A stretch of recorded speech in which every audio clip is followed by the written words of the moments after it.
Good afternoon, Navid. Here we are again. How's everything going? Pretty good. Good.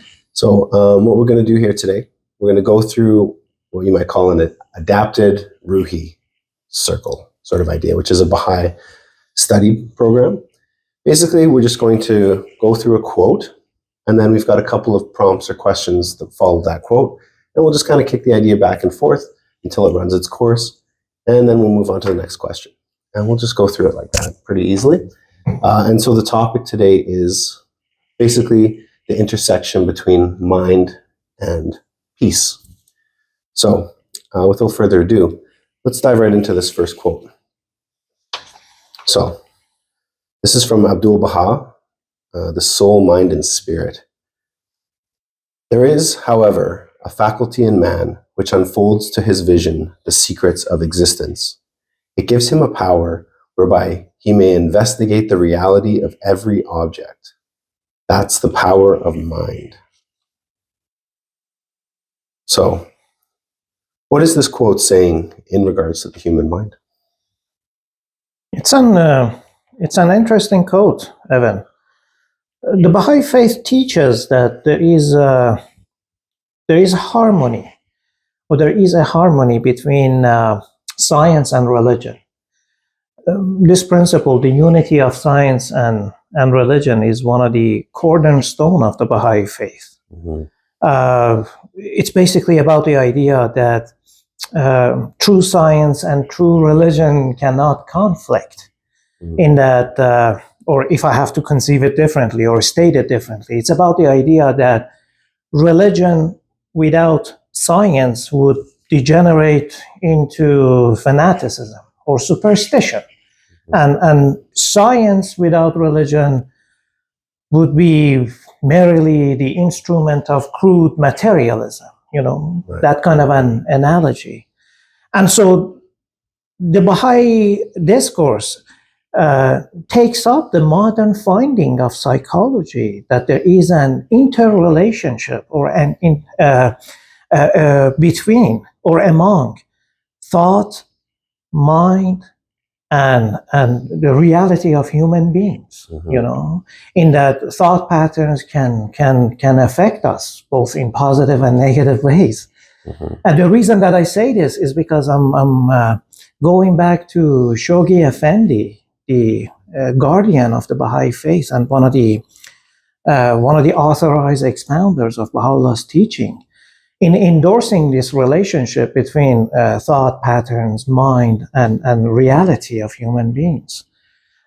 He once told a believer that modern psychology has proved that the capacity of the human being for believing in what he imagines is almost infinite, like that.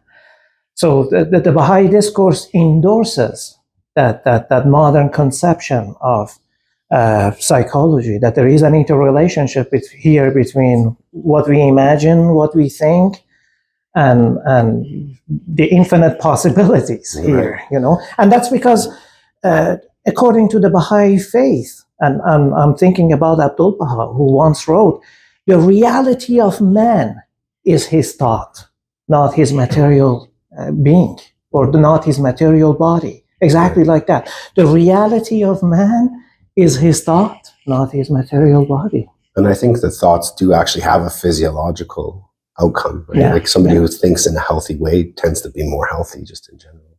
Definitely. Hence why Abdu'l-Bahá once wrote, man must not imagine disease. Just like that, man must not imagine disease, which goes back to your point. Right. That if you think about getting a disease, for example, you're inviting the disease, basically.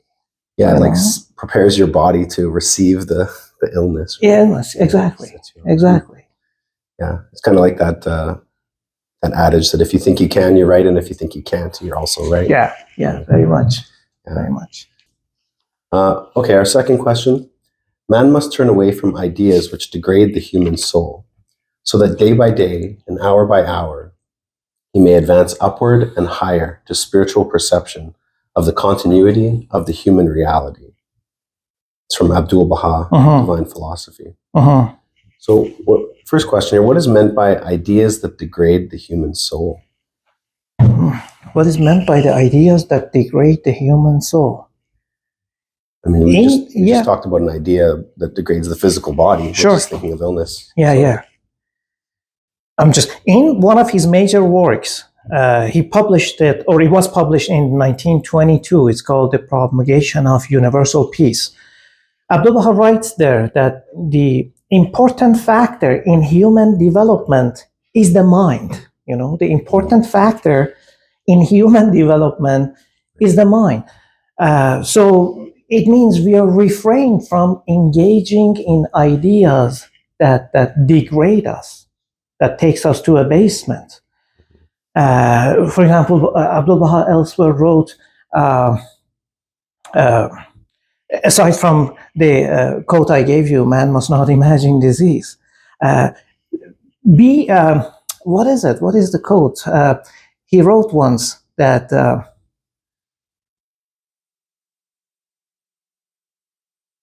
let your secret thoughts be pure, was the quote I was looking for. Right. Let your secret thoughts be pure. When you got to look at it side by side by his point that the reality, the important factor in human development is the mind. And then he's telling us, let your secret thoughts be pure, avoiding to engaging, or the fact that we need to avoid to engage in thought patterns that end up degrading us.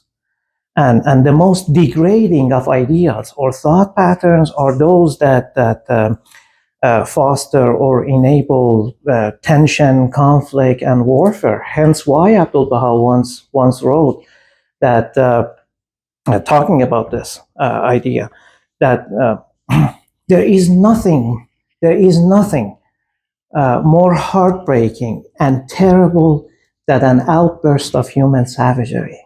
You know, how important it is to avoiding degrading thought patterns. So in this context, negative thoughts, negative thinking, negative imagination, we are told, adverse effect on us. Abdu'l-Bahá, for example, uses the example of a rope walker, that if the rope walker imagines or thinks that he will fall or she will fall, they will fall, no matter how skilled they are, you see? So, and at the same time, we can say that avoiding degrading thoughts is also what is being said here. It's a daily activity, day by day and hour by hour. Right. Yeah, so that's sort of the second question here is, what do you think of the language used here? That is day by day, hour by hour, and the continuity of human reality. All of these things seem to point us in this slowly but surely sort of path forward. The consistency is the key with these types of things. And it's not enough just to have a good idea one day, but it's to actually have that idea and put it into practice and stay with it, even though it might be slow and arduous to do so. Absolutely. I agree with you. Day by day, hour by hour, it reminds me of the time when a believer approached Abdu'l-Bahá and asked him, how am I going to perfect all these virtues that I am supposed to bring to perfection as a Baha'i? And we've talked about this many times. What did Abdu'l-Bahá say? Ruz be ruz, kam kam. Little by little, day by day. Ruz be ruz means day by day, kam kam means little by little. So avoiding degrading thoughts, degrading ideas is a daily activity, but he's also telling us that fruitful results can be achieved if we just do that, And hence elsewhere he writes that if a man's thoughts, it's about this continuity, that we need to keep doing that on a daily basis to avoid degrading thoughts. Right. If a man's thought, he wrote, is constantly aspiring to heavenly subjects, then does he become saintly, he said. So it is avoiding the degrading thoughts is an everyday project unfolded in the minute practices of everyday life. In the same way, we can also say that the thought of peace can be entrenched if it becomes a daily mind/mental activity, you see? Yeah, instead of just saying, oh, this is how the world is and I have to adapt to it in order to thrive, right? Yeah. Very interesting. I think another example from Abdu'l-Bahá is when somebody asked him what the difference between himself and Abdu'l-Bahá was. And Abdu'l-Bahá says, you sometimes think about God when you act. I'm always thinking of God when I act, right? And so it's that idea of that constancy of always keeping that thought in your head. Yeah. Why am I doing this? And what's the best possible action? Exactly. Which references that idea that he has. If a man's thought is constantly aspiring to heavenly subjects, peaceful thoughts, for example, then does he become saintly? Exactly. Getting closer. Yeah. So what new thought patterns must be set in motion and what might be changed to transform, foster, or alter human global consciousness? Somewhere else, he also writes that the achieving global peace is much more than cessation of war. That's the exact phrase he uses. The Universal House of Justice, in his document entitled The Promise of World Peace in 1985, also uses the same language, that achieving peace is more than cessation of conflict, they say. Jogi Effendi, cessation of war. House of Justice, cessation of conflict. It's much more than that. And both of them are echoing Baha'u'llah's injunction. Baha'u'llah once wrote that unity and peace cannot be achieved through coercion or force, but via the recognition, he wrote. That is to say, the mindfulness, the consciousness of oneness of God, oneness of religion, and oneness of humanity. Exact words that Baha'u'llah uses. But we're not doing that, you see? We're not doing that. We think that by resorting, this thing that we call democratic peace, for example, we've been engaging in that conflict for so long. I call it a conflict because we are of the belief that peace and security can be achieved by exporting democracy, in this case, by any and all means, including brute force. But at the same time, I wanted to acknowledge that here, for example, Kenneth Waltz, when understand, Baha'u'llah is speaking about peace being achieved through the recognition, that is to say, the awareness or mindfulness or consciousness of oneness of humanity. You see, not long ago, Kenneth Waltz is one of the leading theorists of international relations. So much so that his one of his major works, Theory of International Politics, is the most assigned book to graduate students studying international relations across U.S. universities.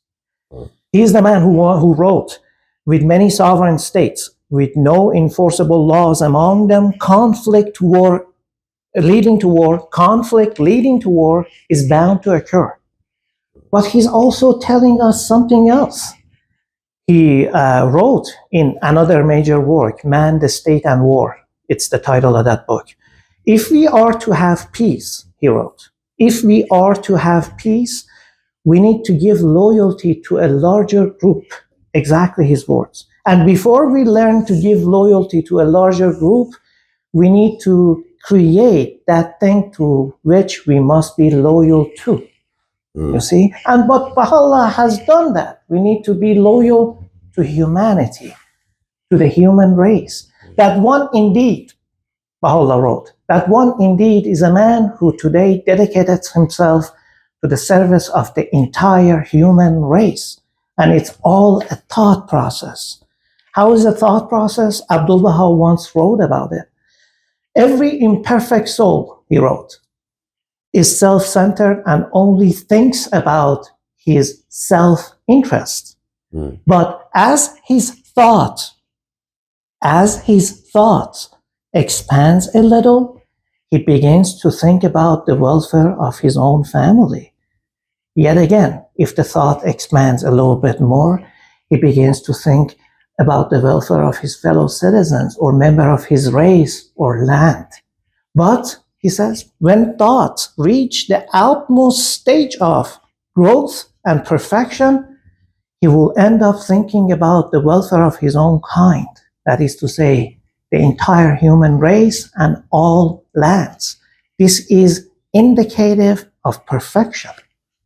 So it's all about the thought process, you see. Right. Yeah, it's a really interesting point. I mean, we see that over time, actually, in the material world, that we've gone from these tribes into cities, into countries, and now we're on the precipice of, hopefully, some sort of united world. But, yeah. And hence why the Baha'i Faith, I think, promotes a comprehensive approach to achieving lasting global peace. And, part of the quote here is about the fact that achieving peace is about altering human consciousness. What is human consciousness? Human consciousness is about one's awareness of their thought, one's awareness of their thinking. It's a mindfulness kind of process. It has to do with creating a vision. And this all goes back to Baha'u'llah's injunction. Let your vision be world embracing rather than confined to your own self, he wrote, So that vision, how can that thought pattern, the Baha'i Faith asks, how can that thought pattern, which is centered on peace, be materialized? And here I think the Baha'i Faith promotes the most effective practical approach to realizing that. The missing link is education. Hence why Baha'u'llah once wrote, regard man as a mind rich in gems of inestimable value. Education alone can cause it to reveal its treasure and benefit humankind therefrom. In this sense, in order to instill the thought pattern of peace in people's heart and mind, the Baha'i Faith advocates on behalf of a global curriculum, a kind of mandatory global education wherein peace is taught. Why? Because at present we're not doing that. The more I leave academia, the more I am experiencing it, the more I realize how true is Baha'u'llah's observation. Because we are not teaching peace. We don't instill the thought pattern of peace in the mind and soul of the individual. I think the Baha'i scholar who has given a most systematic attention to showing why we're not teaching peace here is the late Adib Taherzadeh. In one of his major books, he called it the revelation of Baha'u'llah. Adib wrote there, human society at present exerts a pernicious influence on the soul, that is to say, the thought pattern, imagination of the individual. He continued, instead of allowing us to live a life of sacrifice to humanity, to the human race, it's excessively competitive and teaches us to pride ourselves in our accomplishments and to develop our egos, he wrote. All thought patterns having to do with tension, conflict. Why? Because they create difference, hierarchy, exclusion, and above all, otherness. In bracket, Abdu'l-Bahá once wrote about otherness, that achieving peace and unity will be a daunting task if you fix your gaze on otherness. And these thoughts that is about exaltation of one, that that is instilled in our mind from early childhood, in our system of education, creates that kind of a conflict-prone pattern. And so Taherzadeh continued, the revelation of Baha'u'llah aims to reverse this process. The soul, and by implication, thought pattern of the individual, he wrote, needs to be adorned by virtues of humility, self-effacement, unity-making, so that we must be detached from the kingdom of names, that is to say, kingdom of vain thoughts, vain imaginations, and vain thinking. And that's the last point I wanted to make about this quote here.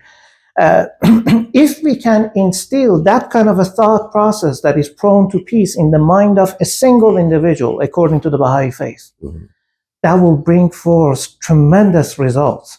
Shoghi Effendi once wrote that one soul can be the cause of the spiritual illumination of an entire continent. We can say in the same way that one thought pattern can be the cause of the cognitive transformation of the entire world. See?